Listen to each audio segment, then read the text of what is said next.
Assalamualaikum warahmatullahi wabarakatuh. Nama saya Ahmad Salman Dania bin Ahmad Zainuddin, nombor metrik 049820. Jadi tajuk kumpulan kami adalah Tarekat Naqsyabandiyah. Jadi kita masuk kepada poin yang pertama, iaitu definisi tarikat. Definisi tarikat, asal perkataan tarikat dengan maksud jalan. Ada juga menyebut dengan perjalanan menuju kepada Allah Subhanahu Wa Taala, sama ada disebut sebagai tarik atau tarikat. Jadi dalam mendefinisikan tarikat ini ada beberapa pandangan daripada ulama. Jadi Al-Kashi berkata tarikat ialah perjalanan yang khusus bagi ahli suluk menuju kepada Allah dengan memutuskan segala manzilah dan naik hingga mencapai kepada beberapa maqam. Jadi Imam Al-Qushairi pula berkata tarikat ialah jalan atau suluk syariah, iaitu beramal dengan segala tuntutannya. Manakala menurut Al-Tahanawi, tarikat merupakan jalan menyampaikan ke syurga. Ia adalah lebih khusus kepada syariah kerana terangkum padanya hukum-hukum syariah daripada amalan soleh yang bersifat jasadi dan mengelakkan daripada semua yang haram dan makruh. Begitulah juga hukum-hukum yang khusus daripada amalan hati dan puncaknya berlepas diri selain daripada Allah Subhanahu Wa Taala. Jadi Imam Al-Ghazali pula dalam merumuskan tarekat dan tujuannya, antaranya kata beliau dalam Ihya Ulumuddin, tarekat ialah jalan atau cara yang mendahulukan mujahadah, menghapuskan sifat mazmumah, memutuskan segala hubung kait dengan makhluk dan menghadap dengan penuh himmah kepada Allah Subhanahu Wa Taala. Sejauh mana pencapaian natijahnya, maka Allah lah yang menguasai hati hamba-Nya dan menanggung dalam memberi cahaya dengan cahaya-cahaya ilmu. Jadi poin yang kedua, iaitu latar belakang tarekat Naqsyabandiyah. Jadinya pengertian tarekat Naqsyabandiyah menurut Syekh Najmuddin Amin Al-Qurdi dalam kitabnya Tanwir Al-Qulub. Naqsyabandiyah berasal dari kata naqsh yang bererti ukiran atau gambar yang dicok pada sebatang lilin atau benda lainnya, dan kata ban yang bererti bendera atau layar besar. Jadi Naqsyabandi berartinya ukiran atau gambar yang terlukis pada suatu benda, melekat, tidak terpisah lagi, seperti tertera pada sebuah bendera atau spanduk besar. Dinamakan Naqsyabandiyah dinisbahkan kepada Syekh Bahauddin, iaitu pencetus tarekat ini. Senantiasa berzikir, kerana dia sentiasa berzikir mengingati Allah sepanjang masa, sehingga lafaz Allah itu ibarat terukir atau melekat ketat dalam hati dia.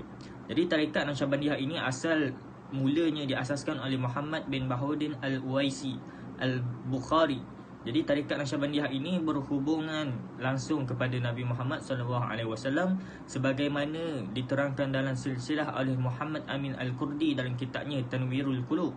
Imam Al-Qushairi pula berkata tarekat ialah jalan atau suluk syariah, iaitu beramal dengan segala tuntutannya.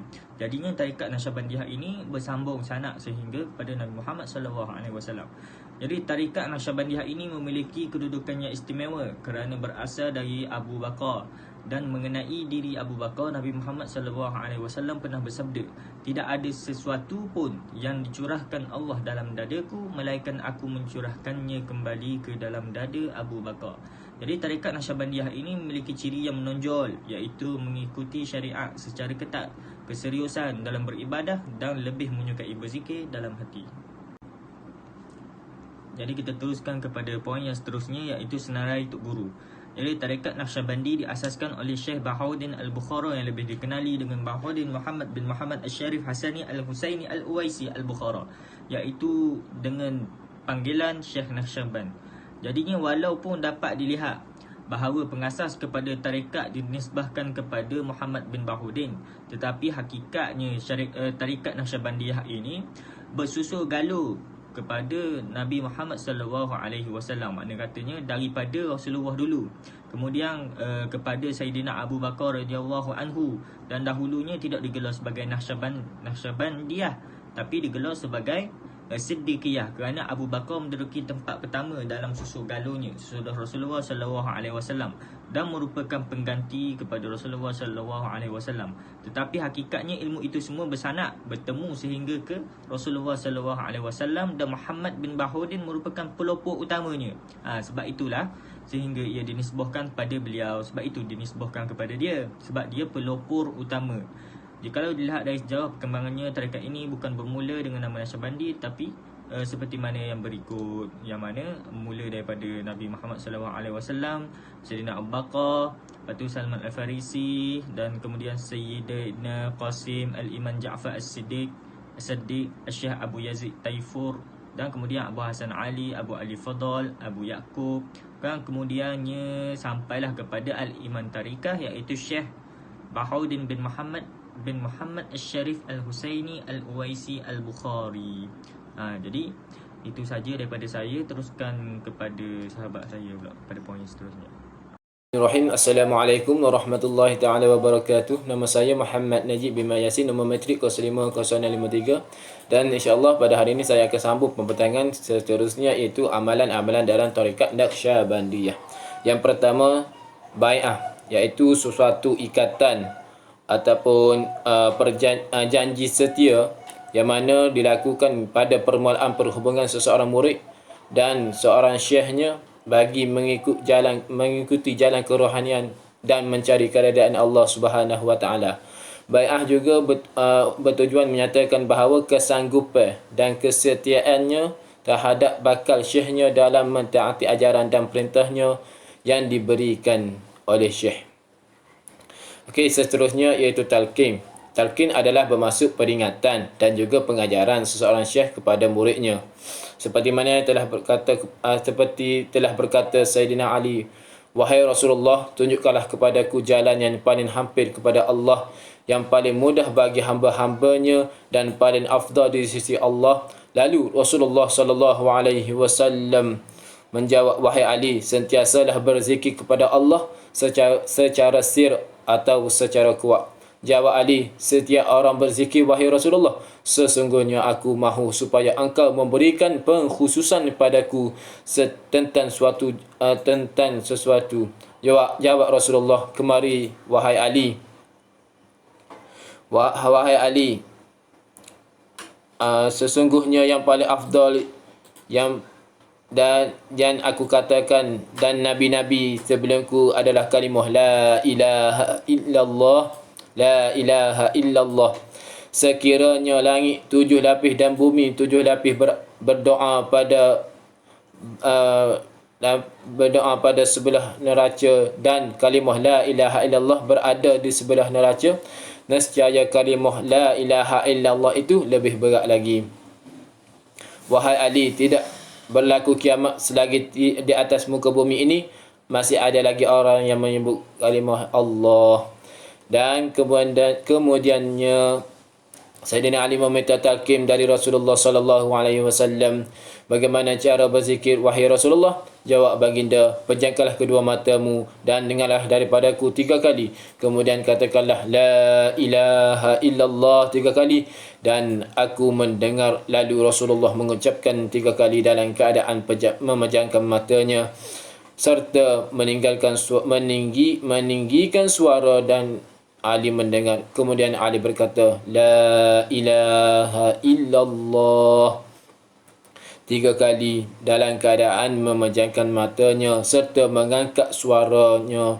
Lalu Nabi mendengar. Dan seterusnya iaitu tawassul.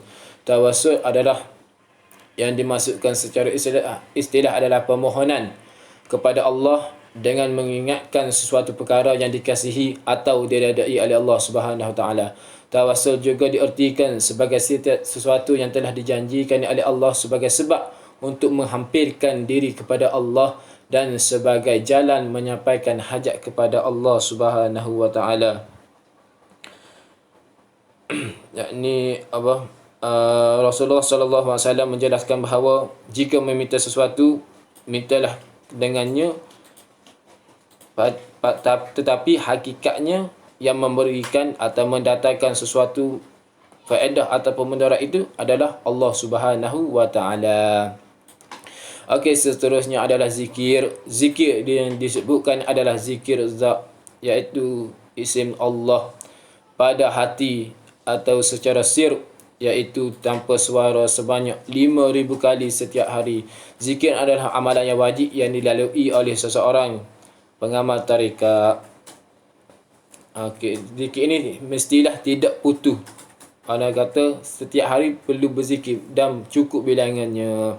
Dan seterusnya adalah khatam khawajakan, iaitu metodologi pengamalan bagi khatam khawajakan ialah dengan membaca istighfar sebanyak 15 ataupun 25 kali, dengan menghubungkan diri dengan rabitah guru mursyid, membaca surah Al-Fatihah 7 kali, membaca selawat ke atas Nabi sallallahu alaihi wasallam 100 kali, membaca surah Al-Insyirah sebanyak 79 kali, membaca surah Al-Ikhlas sebanyak 100 kali, membaca semula surah Al-Fatihah sebanyak 7 kali, membaca selawat ke atas Nabi sallallahu alaihi wasallam 100 kali, membaca doa penutup, dan akhirnya membaca beberapa potongan ayat Al-Quran. Dan seterusnya iaitu tawajjuh dan tahlil. Tawajjuh merupakan tawajjuh merujuk kepada penumpuan hati kepada nur zat Allah Subhanahu Wa Taala, tanpa disebutkan lafaz, iaitu maksud zikir hati, iaitu maksud zikir khafi, iaitu ianya hendaklah menghadirkan hati kepada Allah Subhanahu Wa Taala dan menumpukan ke dalam batin murid dengan hati syekh melalui tawassul dan berlaku penyataan rohani antara hati syekh dan muridnya. Dengan perantaraan rohani ini terpancarlah cahaya-cahaya dari hati syekh dan dalam hati muridnya. Tawajjuh merupakan satu gabungan usaha dari kedua belah pihak, iaitu daripada syekh dan juga muridnya atau pengikutnya, untuk meningkatkan kerohanian. Dan seterusnya yang terakhir adalah riadah ataupun suluk, mana ia sebenarnya lebih dikenali dengan dalam konteks umum sebagai amalan berkhalwat dalam istilah tasawuf, di mana khalwat bermaksud perbualan batin dengan Allah Subhanahu Wa Taala. Khalwat bermaksud berasingkan diri dengan tubuh badan. Khalwat atau suluk adalah semata-mata bertujuan untuk beribadat kepada Allah Subhanahu Wa Taala serta berusaha untuk menghampirkan diri kepada Allah dengan mengasingkan diri daripada perkara-perkara yang melalaikan daripada mengingati Allah Subhanahu Wa Taala. Dan ketika bersuluk juga kita banyak berzikir, banyak zikir dan juga berfikir tentang kebesaran, keagungan dan kekuasaan Allah Subhanahu Wa Taala, dan memperbanyakkan muhasabah, berfikir tentang dosa-dosa yang dilakukan, dan semoga istiqamah dalam melakukan ketaatan. Wallahu a'lam. Assalamualaikum warahmatullahi taala wabarakatuh.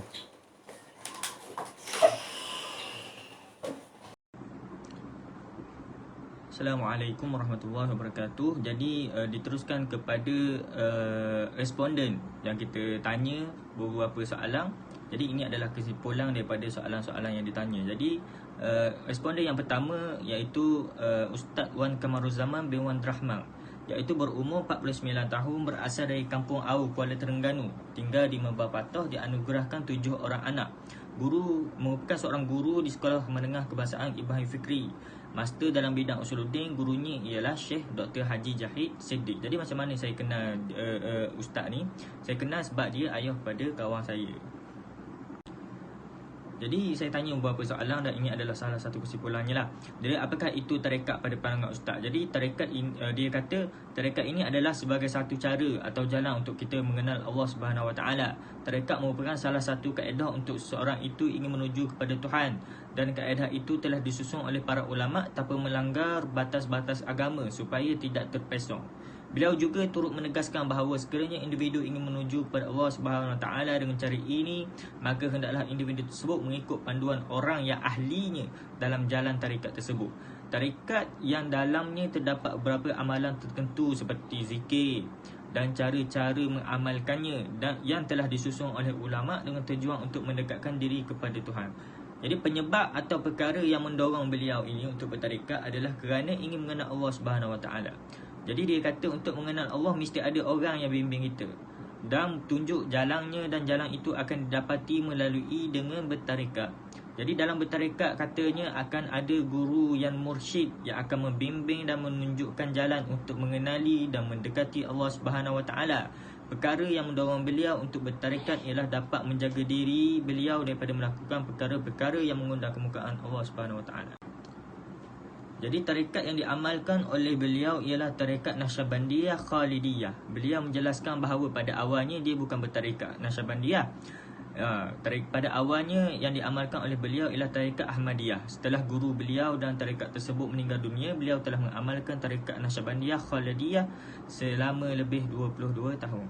Antara perubahan yang dapat dirasakan adalah ketenangan yang tidak dapat dihuraikan dengan kata-kata dan merasakan nikmat yang dinyatakan oleh Rasulullah SAW. Sekiranya seorang itu mengenal Allah, sebelum ini beliau hanya mendengar bahawa apabila mengasihi Allah itu akan beri ketenangan, akan tetapi apabila beliau sendiri bertarekat, beliau dapat merasakan ketenangan dan nikmat mengenal Allah SWT. Beliau merasakan bahawa ibadahnya lebih yakin dan merasakan sentiasa ingin mengingati Allah. Beliau sangat menggalakkan orang awam untuk bertarekat kerana beliau menyatakan bahawa tarekat ini adalah benda yang baik dan merupakan salah satu cara untuk lebih dekat dengan Allah SWT. Beliau ingin orang awam suci hatinya pada Allah dan merasakan bahawa Allah ada dalam setiap perbuatan yang dilakukan supaya dapat mencapai kesempurnaan ubudiyah kepada Allah SWT. Jadi responden yang kedua iaitu Muhammad Ali bin Hamad, iaitu berumur 49 tahun, berasal dari kampung Bukit Gading, Tanah Merah, Kelantan, tinggal di Merbau Patah, Terengganu. Dianugerahkan 3 orang anak, merupakan seorang jurubekam berdekatan Masjid Wakaf Tembesu. Mengenal tarikat tersebut melalui Ustaz Dr. Abdul Manan Yuniza, Ustaz Dr. Manang. Guru mursyid tarikat beliau adalah Sang Kiai Abah Anum Suryalaya. Jadi saya kenal dia ni kerana saya selalu jugalah pergi berbekam dekat dia. Jadi saya tengok dia punya akhlak itu nampak lain. Jadi marilah rasa nak tanya adakah Abah Ali ni masuk tarikat. Jadi dia kata masuk, jadi saya menemu buah dia. Jadi saya tanya apakah itu tarikat pada pandangan Abah Ali. Dia lebih mesra dipanggil sebagai Abah Ali. Jadi katanya tarikat ini adalah sebagai satu cara atau jalan untuk kita mengenal Allah SWT. Beliau mengatakan penyebab atau perkara yang mendorong beliau untuk bertarikat adalah kerana ingin mengenal Allah SWT dan mengenal diri. Jadi tarikat yang diamalkan oleh beliau ialah tarikat Naqsyabandiyah Khalidiyah ketika berumur 26 tahun dan mengenal tarikat tersebut melalui Ustaz Dr. Abdul Manan Yuniza. Guru mursyid tarikat beliau adalah Sang Kiai Abah Anum Suryalaya.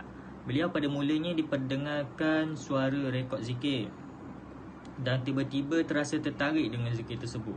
Ketika itu juga beliau mengatakan beliau rasa kekosongan jiwa.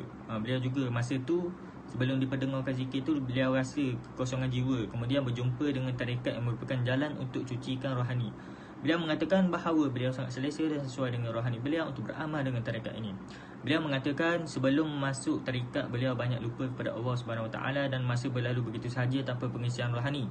Setelah masuk tarikat beliau mengatakan aqabah timbul untuk menyucikan diri. Dan ketika itu juga beliau diuji oleh Allah SWT dengan ujian kewangan sehingga ada 50 sen sahaja. Beliau juga mengatakan setelah masuk tarikat banyak ujian yang Allah bagi, tetapi hadirnya ujian itu dengan senyuman dan ditangani dengan penuh hikmah. Beliau sangat menggalakkan orang awam untuk bertarekat kerana beliau menyatakan bahawa tarekat ini adalah benda yang baik dan merupakan salah satu cara untuk lebih dekat dengan Allah SWT. Tetapi perlu mengenal pasti dahulu sama ada tarekat yang ingin diikuti itu sampai kepada baginda Rasulullah SAW ataupun tidak. Beliau juga mengatakan bahawa kita perlu menyucikan balik kotoran yang ada untuk kita kenal diri kita supaya mudah untuk kita mengenal Allah SWT. Beliau menasihatkan kepada mereka yang bertarekat supaya jangan berasa pandai, tapi harus pandai merasa. Jangan berpuak-puak dalam tarekat. Setelah mendaftarkan diri untuk berjalan, jangan berjalan sekerat jalan. Setelah kita bersama tarekat, Iblis akan menyenarai hitamkan nama kita untuk mereka menggoda kita supaya terbabas dan masuk neraka bersama mereka. Tarekat ini adalah ujian, pengasingan diri kita dengan makhluk. Orang awam yang ada gangguan akan panas atau benci bila berhadapan dengan kita. Itulah kata Abah Ali. Jadi itu saja daripada saya. Wallahu ta'ala alam. Assalamualaikum warahmatullahi wabarakatuh. Kamu kepada soal jawab ataupun temubah pada mereka yang tidak bertarekat. Mereka yang tidak bertarekat iaitu Encik Muhammad Amirul Hakim Razali, umur 23 tahun, berasal di kampung Layout Tersabut, Besut, Terengganu dan berajar di Universiti Utara dalam kos muamalah. Kata beliau iaitu pandangan beliau tentang tasawuf adalah tarekat merupakan satu amalan yang diwarisi ataupun turun-temurun oleh guru-guru kepada muridnya. Amalan tarekat perlu berguru. Dia berkata amalan tarekat ni perlu kepada guru yang jujur dan sumber yang tepat dan sampai kepada Rasulullah sallallahu alaihi wasallam. Oleh itu, amalan tarekat perlu diwar-warkan kepada masyarakat secara umum agar ianya tidak menimbulkan keraguan tentang kebenaran pengamalan tarekat. Hal ini kerana orang awam menganggap amalan tarekat itu sesuatu yang sesat. Dan beliau juga, Encik Amirul juga menyatakan bahawa perlu seseorang menyertai tarekat kerana dengan mengamalkan tarekat seseorang dapat melahirkan sifat terpuji di samping dapat membersihkan hati daripada perkara yang boleh mensyirikkan Allah Subhanahu wa taala. Dan seterusnya, Encik Muhammad Nasrul Mulqadir, pelajar Universiti Sultan Zainal Abidin, kos Bahasa Arab tahun 4, menyatakan bahawa tarekat ni adalah salah satu daripada cara untuk mendekatkan diri kepada Allah Subhanahu Wa Taala dengan melalui pengamalan zikir-zikir dan juga amalan-amalan yang tertentu dengan bimbingan mursyid tarekat untuk membersihkan diri daripada segala penyakit sama ada zahir dan batin. Mana kata dia menyatakan bahawa bertarekat dapat menyucikan hati kita ni daripada dosa-dosa ataupun perkara-perkara yang boleh membawa kepada syirik kepada Allah Subhanahu Wa Taala. Wallahu a'lam. Assalamualaikum warahmatullahi taala wabarakatuh.